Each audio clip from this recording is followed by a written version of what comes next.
এই কবিতাটি লেখার কারণে একজন রাজনীতিবিদকে কারাবরণ করতে হয়েছিল, তার দলকে নিষিদ্ধ করা হয়েছিল।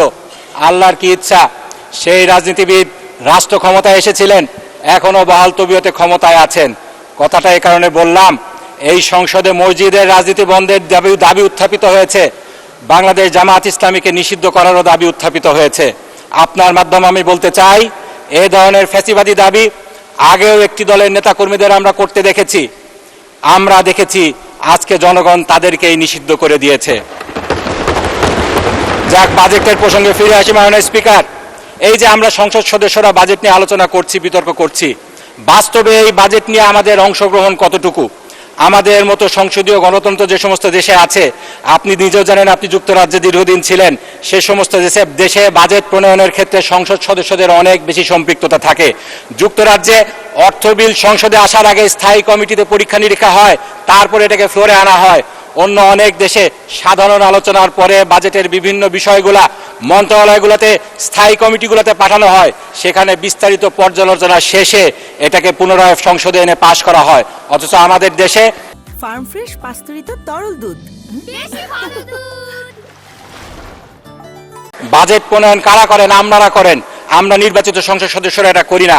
আমাদের সংসদ সদস্যদের ভূমিকা এখানে সীমাবদ্ধ থাকে কয়েক মিনিটের গলাবাজিতে। মাননীয় স্পিকার, আমাদের এই বাজেট প্রণয়নের ক্ষেত্রে আমাদের ভূমিকা যে সীমিত শুধু সেটাই নয়, একই সাথে এই বাজেটের উপরে যেই বই ও বিলের কপিগুলো আমাদেরকে দেওয়া হয়েছে, আমরা তার কতটুকু পড়ার প্রয়োজনীয়তা অনুভব করি। মাননীয় স্পিকার, প্রাক্তন অর্থমন্ত্রী সাইফুর রহমানকে নাকি জিজ্ঞেস করা হয়েছিল বাজেটের যে ডকুমেন্টগুলো দেওয়া হয় তার তিনি কতটুকু পড়েন, তিনি নাকি বলেছিলেন মাত্র 18% পড়েন। আমাদেরকে 17টি বই দেওয়া হয়েছে। মাননীয় স্পিকার, প্রায় 4046 পৃষ্ঠা।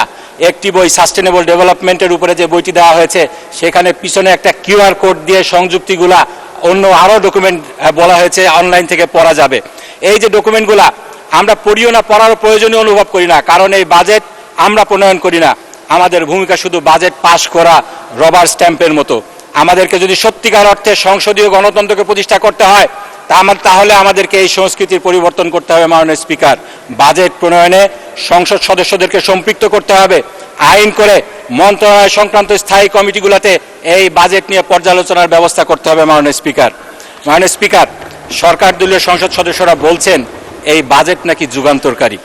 আসলে কি সিরিয়াসলি? মাননীয় স্পিকার, গত এক দশকের বাজেটগুলো যদি আমরা পর্যালোচনা করি, তাহলে কি দেখব?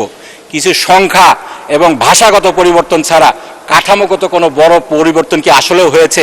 হয়নি। মাননীয় স্পিকার, আমি দুঃখের সাথে সেজন্য বলছি, এই বাজেটও পূর্ববর্তী বছরের বাজেটগুলোর মতো গতানুগতিক, শুভঙ্করের ফাঁকি, গণবিরোধী এবং আগামী বছরের লুটপাটের পরিকল্পনা। মাননীয় স্পিকার, আমি প্রত্যেকটা পয়েন্ট উদাহরণ দিয়ে বুঝিয়ে দিব কিভাবে শুভঙ্করের ফাঁকি। মাননীয় স্পিকার, বলা হচ্ছে ইতিহাসের সবচেয়ে বড় বাজেট।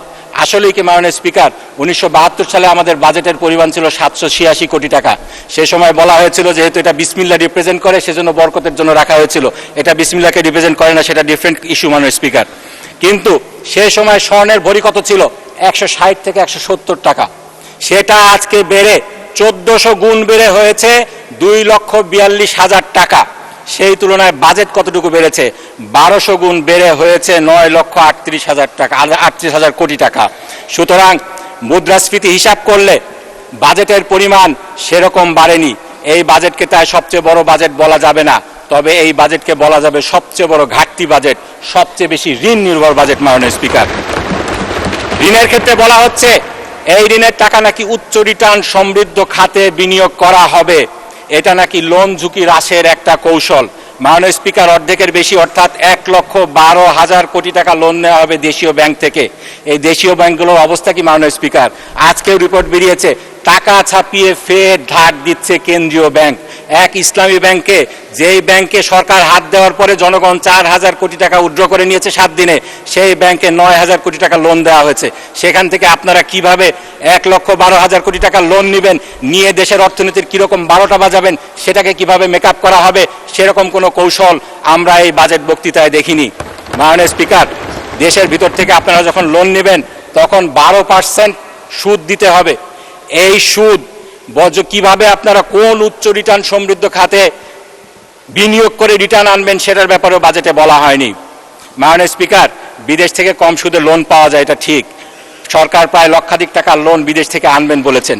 সেক্ষেত্রে কার কাছ থেকে আনবেন, তারা কি শর্ত দিবে, সেগুলা কিভাবে ডিল করা হবে, সেই কৌশল বাজেটের কোনো ডকুমেন্টেশনে দেখলাম না মাননীয় স্পিকার।